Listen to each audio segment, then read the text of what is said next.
Bismillahirrahmanirrahim. Assalamualaikum warahmatullahi wabarakatuh. Jumpa kembali dengan Miss Nanang Med berbagi untuk menginspirasi.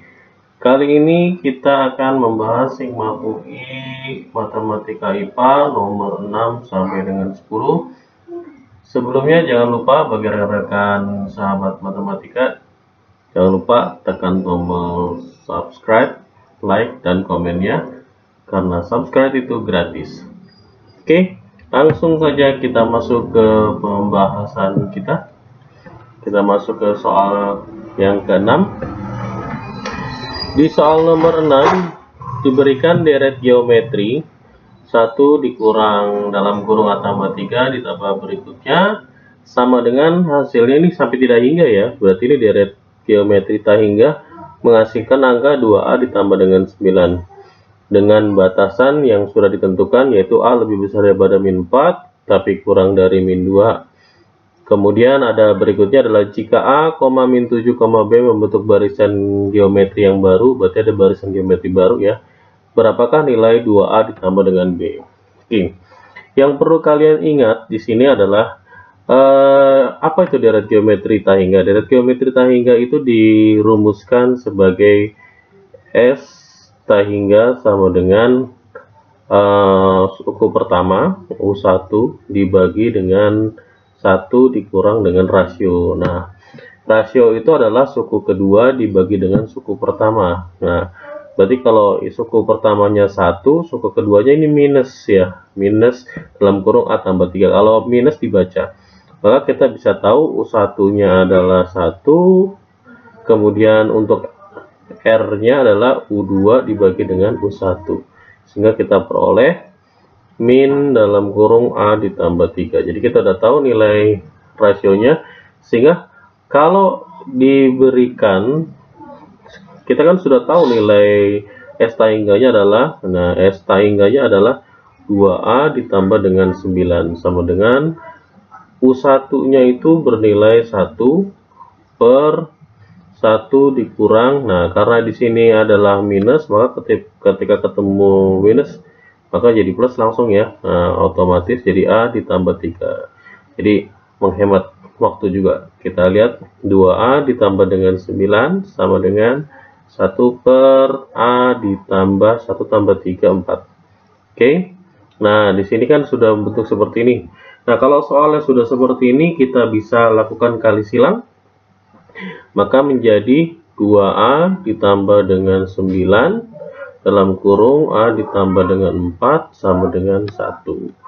Nah, berarti kita bisa lakukan perkalian pelangi ya. Nah, berarti 2A dikali dengan A menjadi 2A kuadrat tambah 2A dikali 4, maka jadinya 8A ditambah 9 dikali dengan A jadi 9A.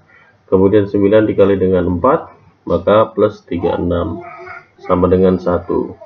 Kita susun 2A kuadrat ditambah 8A ditambah dengan 9A berarti 17A ditambah 36. Nah, ini kalau 1 pindah jadi 35 ya, sama dengan 0. Oke. Kalau sudah dapat seperti ini berarti kita tinggal memfaktorkannya. Maka faktornya adalah kalau dihitung, maka nah ini kalian sudah harus bisa memfaktoran ya, karena kan di SMP sudah diajarkan. Maka 2A ditambah 7 buka kurung A plus 5 karena semuanya plus sama dengan 0. Oke. Nah, A yang pertama kita peroleh adalah minus 7 per 2. Kalau di sini plus, nah hasilnya jadi minus karena depannya angkanya 2 jadi per 2. Langsung ya biar cepat. A keduanya karena di sini plus, maka jadi hasilnya minus. Nah, kita dapat A1 min 7 per 2, A2 nya min 5. Oke, berdasarkan keterangan yang kita punya, nah informasinya kita punya adalah A nya itu terletak di antara min 4 sampai dengan minus 2. Berarti min 5 itu kan di bawah, maka ini menjadi TM, jadi tidak memenuhi gitu ya. Sehingga yang memenuhi adalah A nya sama dengan min, nah berarti A nya kita punya A-nya sama dengan minus 7 per 2 atau 3,5. Oke.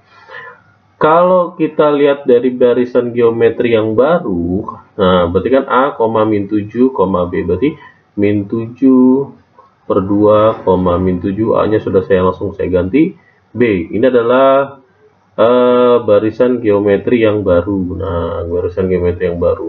Seperti yang informasi yang saya berikan bahwa kalau kita lihat seperti ini, maka R itu adalah U2 dibagi dengan U1. Maka nilainya akan setara dengan U2 dibagi dengan U1 itu akan setara dengan U3 dibagi dengan U2. Nah, seperti ini ya.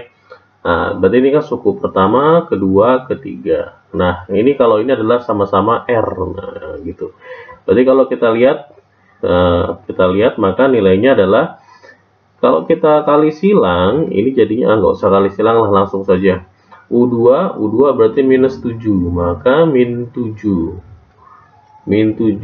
per 2 sama dengan U3 ya, B per U2 nya min 7 juga. Oke. Nah, kita sama-sama punya min 7. Nah, min 7 bisa kita coret, terserah mau coretnya kemana, tapi kalau silang ini tidak boleh. Nah, ini coret dengan sebelahnya boleh, nggak masalah. Nah, jadi 2 ini nanti pindah ke atas, jadi B nya hasilnya langsung min 14. Oke. Jadi jawabannya adalah yang D. Ya. Kita lanjut ke soal berikutnya, soal nomor 7. Nah, ada informasi banyaknya nilai X yang memenuhi persamaan. Jadi nilai X-nya berapa? Misalkan X-nya dapat 30, 60, 70. Nah, misalkan berarti kalau dihitung 1, 2, 3 ada 3. Nah, maksud soal itu seperti ini. Nah, soalnya kita punya adalah min sin X sama dengan akar dalam kurung 1 ditambah cos X per 2. Nah, untuk X-nya punya interval dari 0 derajat sampai dengan Pi. Pi itu 180 derajat ya. Nah, jadi ada berapa? Nah, biasanya kalau rekan-rekan matematika atau sahabat matematika ini, kalau ada bentuk akar maka dikuadratkan. Nah, kalau dikuadratkan maka khawatirnya nilai yang minus tadi ini berubah jadi positif sehingga hasilnya nanti ambigu. Sehingga kalau kita nanti substitusikan jawabannya, bisa saja jawabannya nanti ada yang salah meskipun ada yang benar juga. Nah, jadi untuk meminimalisir hal tersebut, maka sebenarnya kuncinya itu ada pada bentuk yang ini. Nah, bentuk dari 1 ditambah cos X per 2 di akar. Nah, kenapa dikatakan seperti itu? Kalau kita telisik lebih jauh, nah nilai 1 ditambah cos X per 2 ini cos. Nah, gitu ya. Cos ini kan akan bernilai positif itu saat di kuadrannya itu adalah saat dia itu bernilai positif, dia bernilai positif itu ketika di kuadran. Nah, kalau ke informasi kita ingat kembali ya, ini kan kuadran 1, kuadran 2, kuadran 3, dan kuadran 4. Maka ini kalau semua sudah tahu caranya, nah gitu ya. Jadi ini untuk semua, all gitu ya, semuanya bernilai positif. Kalau kuadran 2 hanya untuk sin, kuadran 3 untuk tan, dan kuadran 4 untuk cos gitu. Jadi cos itu hanya positif ketika di kuadran 1 dan kuadran 4 ya. Berarti kemungkinan besar dia adalah di kuadran. Nah, tapi kalau ini kalau ketika di akar dia hasil negatif bagaimana? Oke, kita mulai lagi. Nah, yang jadi catatannya adalah jangan dikuadratkan, maka kita rubah bentuk 1 tambah cos ini. Kalau diingat-ingat, bentuk ini hampir mirip, cuman bedanya di sini di sini koefisiennya adalah hanya 1x. Kalau seandainya ini koefisiennya adalah 2x, maka nilainya adalah cos x. Sehingga kita bisa mudah bikin menjadi min sin x sama dengan, nah akar itu nilai dari cos setengah x gitu ya. Jadi nilai cos setengah x. Kok bisa jadi cos setengah x? Asal muasalnya sebenarnya dari nilai cos seperti ini. Kita punya cos 2x. Nah, cos 2x itu rumusnya cos kuadrat x dikurang dengan sin kuadrat x. Nah, kalau seandainya dan kita punya tahu identitas itu adalah sin kuadrat X ditambah dengan cos kuadrat X, sehingga nilainya adalah 1. Kalau saya mau minta sin, tentu nilainya adalah 1 dikurang cos, sehingga ini bisa berubah menjadi cos kuadrat X dikurang dalam kurung 1 min cos kuadrat X. Sehingga kalau dibuka kurungnya menjadi nilainya 2 cos kuadrat X dikurang 1. Ini nilai cos 2X. Berarti kalau nilai cosnya yang saya rubah jadi sin, ya nanti tinggal dibalik 1 dikurang 2 sin kuadrat X. Nah, kalau kita lihat lagi bentuk seperti ini, maka saya seandainya hanya mau bentuk cosnya saja, berarti cos kuadrat X ini saya biarkan, yang ini kita pindahkan, cos 2X, ya cos 2X ditambah 1, maka 1 plus ini ya. Karena ada bentuk pecahan, karena ada bentuk pembagi 2, maka saya bagi 2, maka jadi 1 ditambah cos 2X dibagi 2, itu nilainya adalah cos kuadrat X. Nah, karena masih kuadrat bisa langsung saya akar. Nah, bentuk ini kan identik dengan bentuk ini, hanya saja di sini koefisiennya bentuknya adalah 2X. Nah, di sini nilainya X. Artinya, kalau seandainya yang di sini X, maka di sini adalah setengah X. Jadi seperti itu ya. Ya. Nah, untuk sin X pun perlakuannya sama. Sin 2X itu rumusnya 2 sin X dikali dengan cos X. Nah, kalau seandainya saya punya sin X saja, maka saya bisa jadikan 2 sin setengah X dengan cos setengah X. Itu ya kawan-kawan ya. Oke, kawan-kawan sahabat matematika, kita ulangi.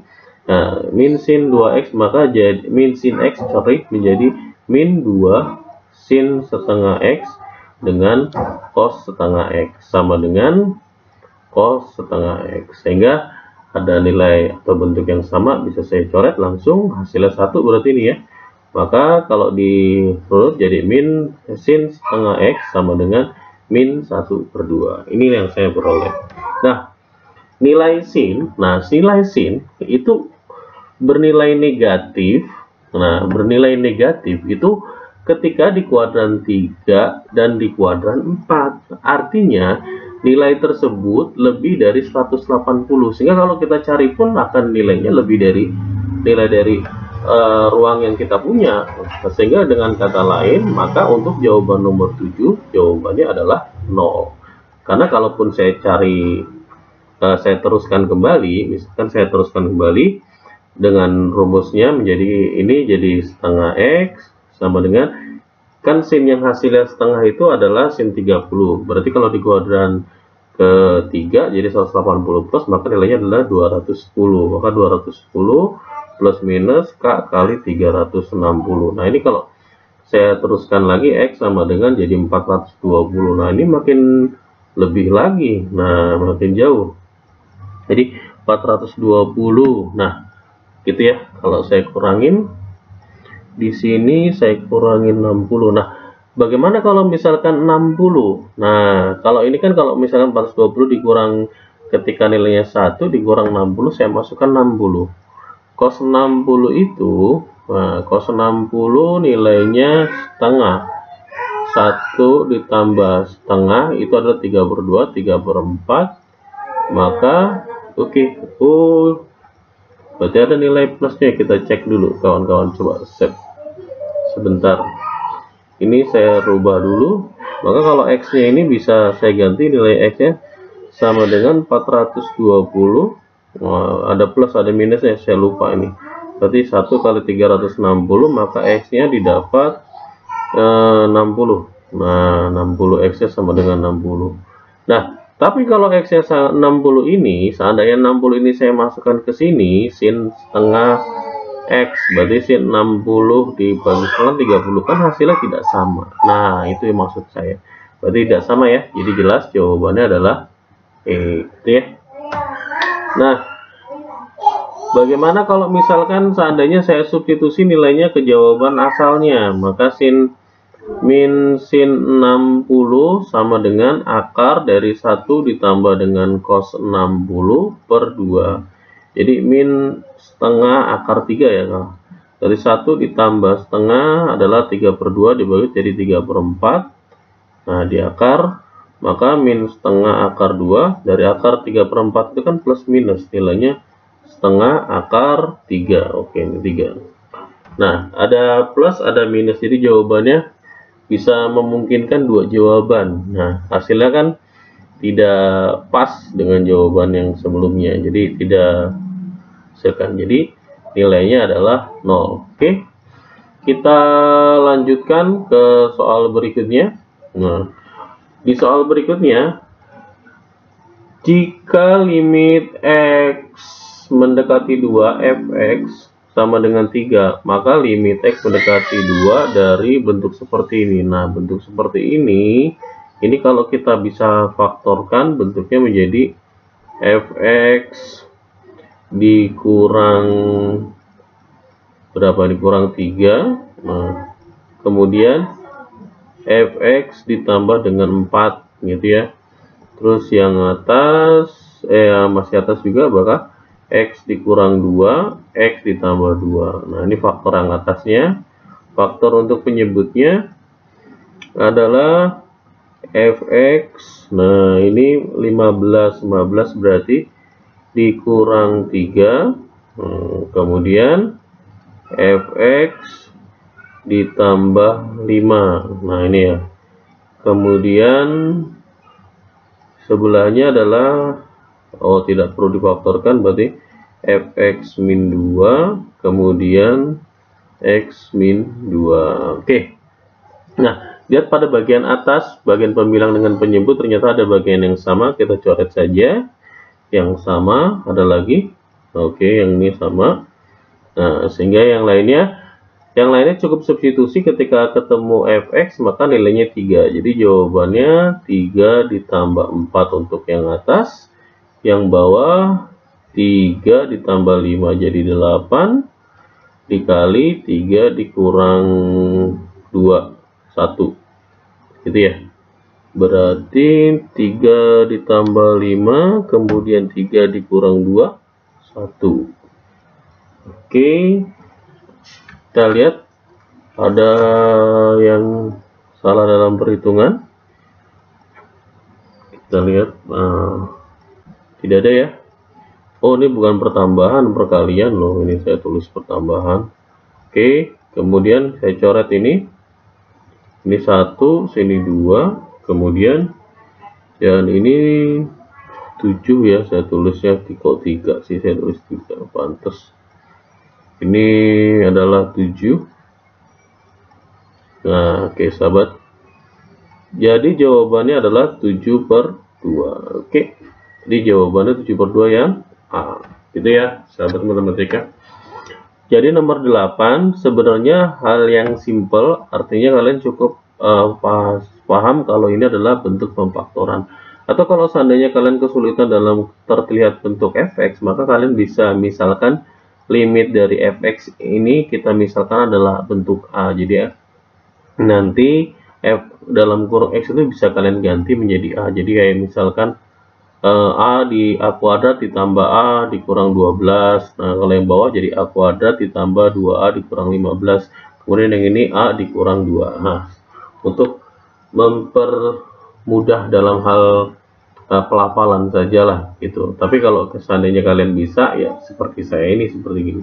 Oke, kita lanjutkan ke pembahasan berikutnya di nomor 9. Di nomor 9 bentuknya adalah integral. Nah, lihat bentuk integral di sini, integral dari batasan, jadi integral tertentu di mana ada f turunan x dikali dengan fx dx sama dengan 10.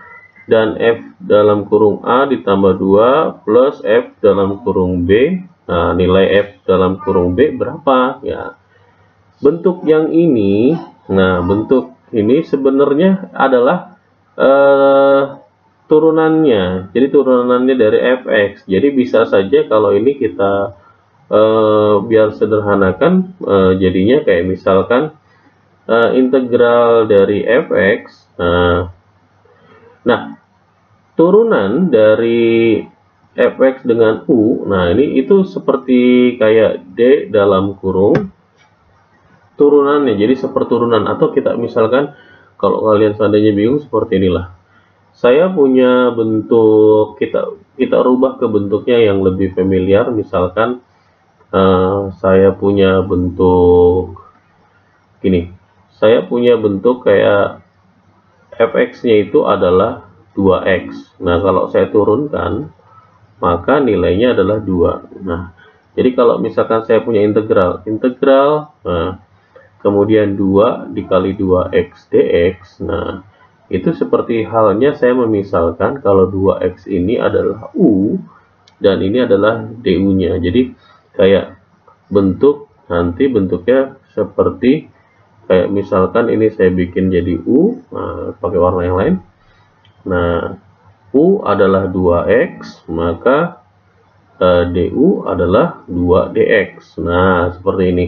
Jadi kayak ini adalah jadi ini adalah turunannya, gitu ya.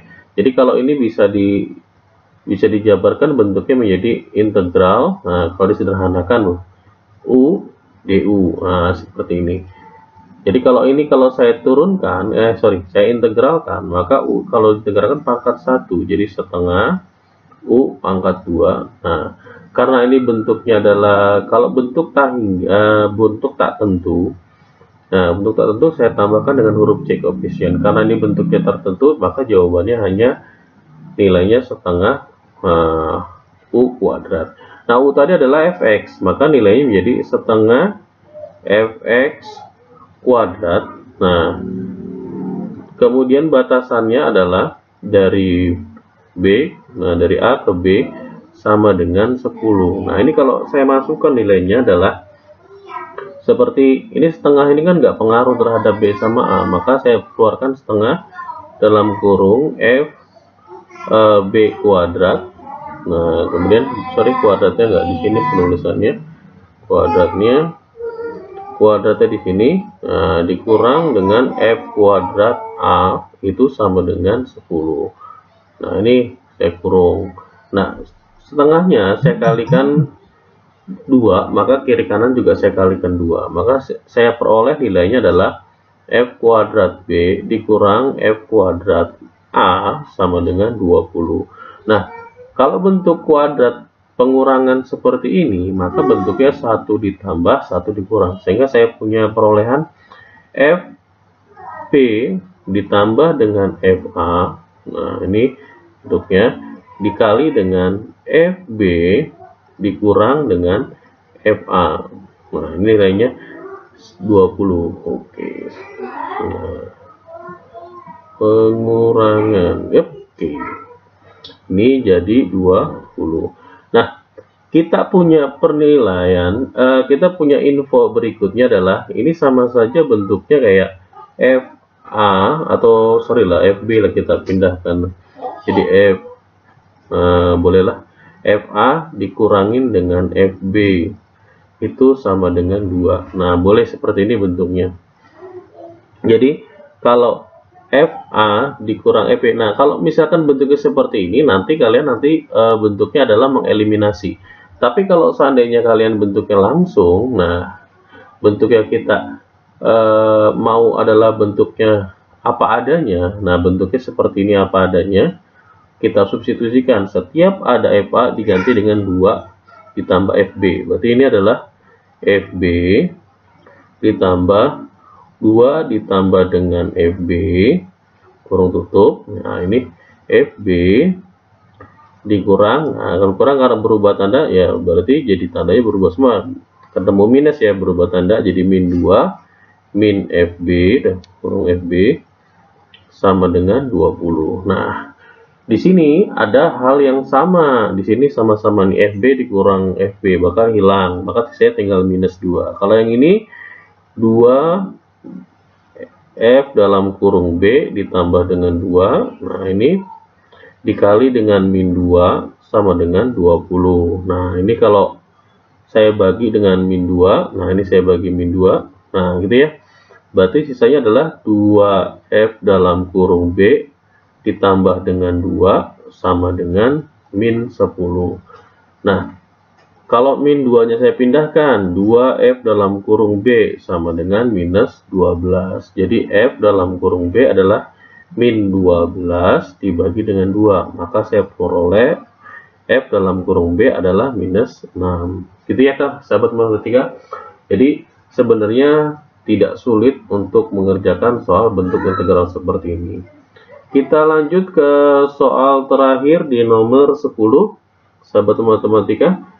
Di sini diinformasikan, nah ini bentuk tentang kubus, bangun kubus, berarti ini materi tentang 3 dimensi. Nah ini materi di kelas 12, sahabat matematika, di SA ya. Kalau biasakan ketika ada bentuk bentuk soal yang mengharuskan digambar, maka kalian menggambarkan untuk biar tahu ilustrasi seperti apa. Jadi kita gambarkan bentuk kubusnya. Nah, usahakan bentuknya yang bagus ya. Nah, saya bentuknya kurang bagus. Nah, oke.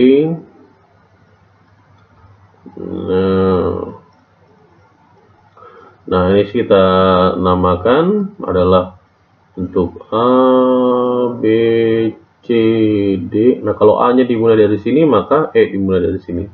E, F, G, H. Jadi urut ya. Jadi yang A, B, C, D, batang E, F, G, H. Jangan dibalik. E, F, G, H. Nah, salah kalau kayak gitu. Oke. Nah, diinfokan, rusuknya adalah 6. Nah, rusuknya adalah 6. Jadi saya punya rusuk nilainya adalah 6. Nah, berarti R sama dengan 6 cm. Diinformasikan jika titik R adalah titik perpotongan BE dengan PF. Nah, titik P dan Q berturut-turut adalah titik tengah AB dan CD. AB berarti di sini P dan di sini Q. Nah, kemudian dia titik BE dengan PF. Nah, ini saya potong BE, kemudian PF. Nah, ini titik potongnya. Kemudian perlakuannya dengan yang sama juga. Titik HC dengan QG,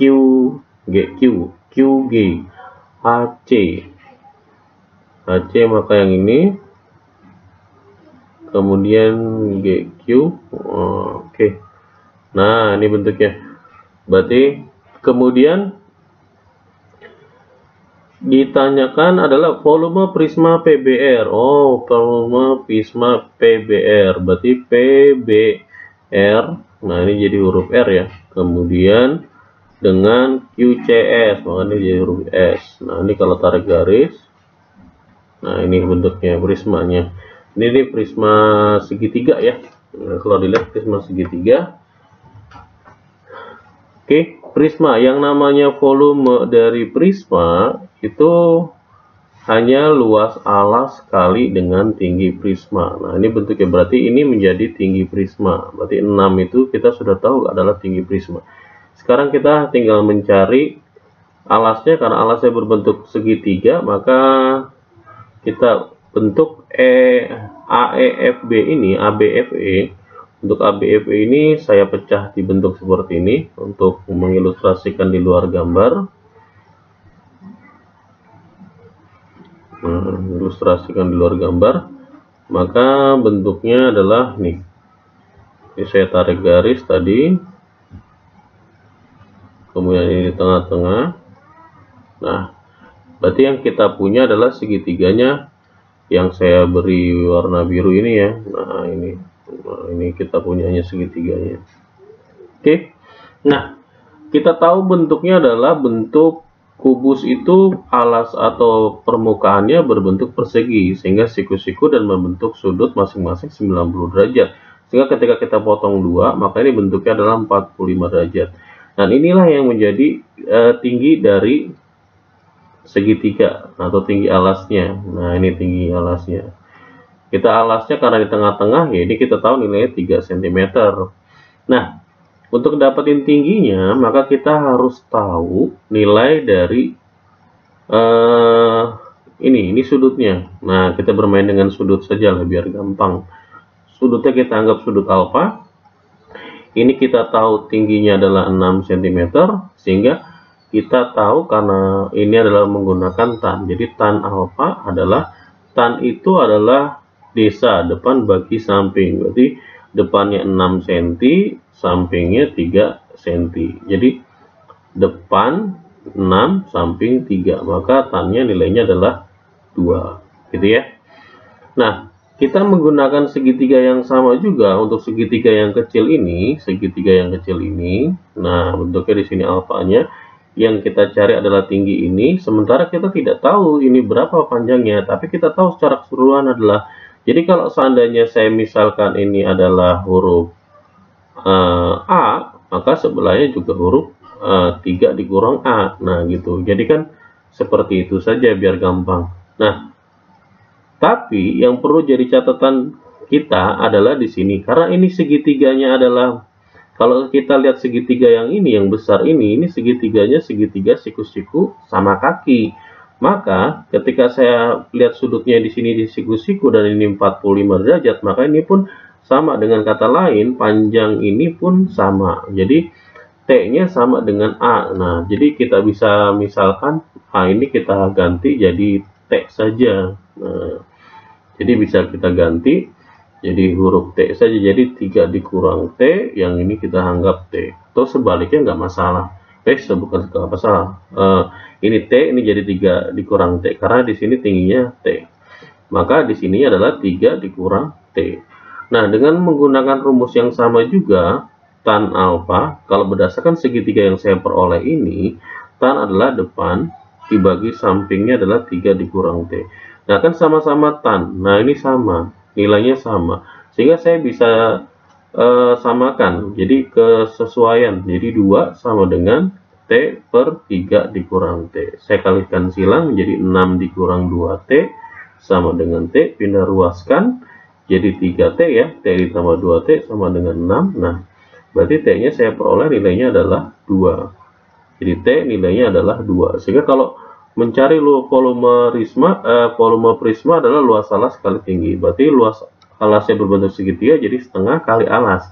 Alasnya tadi adalah 3 ya. Alasnya dari sini ke sini 3 cm. Dikali tingginya kita dapat 2 cm. Kemudian tinggi prismanya adalah 6 cm. Ini tinggi prismanya ya. Nah, berarti kalau ini saya coretkan, maka 3 kali 6 sama dengan 18 cm kubik. Jadi kita dapat jawabannya adalah B. Jadi untuk jawaban nomor 10 adalah 18 cm kubik. Nah, di sini satuannya tidak digunakan, maka cm saja. Jadi saya hapus satuannya lagi. Ini berarti karena satuan tidak digunakan. Nah, jadi oke. Satuan tidak digunakan. Nah, tapi kalau menggunakan satuan ya silakan. Tapi kalau di dalam soal kan di sini hanya rusuknya 6. Jadi saya tuliskan jawabannya adalah 18 satuan volume. Gitu ya. 18 satuan volume. Oke, terima kasih sahabat matematika. Kita sudahi pembahasan kita tentang FIMAK UI nomor 5 sampai dengan 10 tentang matematika IPA. Semoga ini dapat membuat kalian jauh lebih mudah mengerjakan soal-soal FIMAK UI, karena pada dasarnya kalau kita melihat dari sisi yang berbeda, kita bisa menyelesaikan atau kita bisa menjawab persoalan yang kita punya. Oke, terima kasih. Jangan lupa subscribe channel saya, like, komen jika ada pertanyaan dan sebagainya. Jika ada yang ingin ditanyakan, bisa komen di bawah. Oke. Kita jumpa lagi di pembahasan matematika IPA FIMAK UI, pasti channel yang sama, channel Nanang Med, berbagi untuk menginspirasi. Kita jumpa lagi. Billahi taufiq wal hidayah. Wassalamualaikum warahmatullahi wabarakatuh.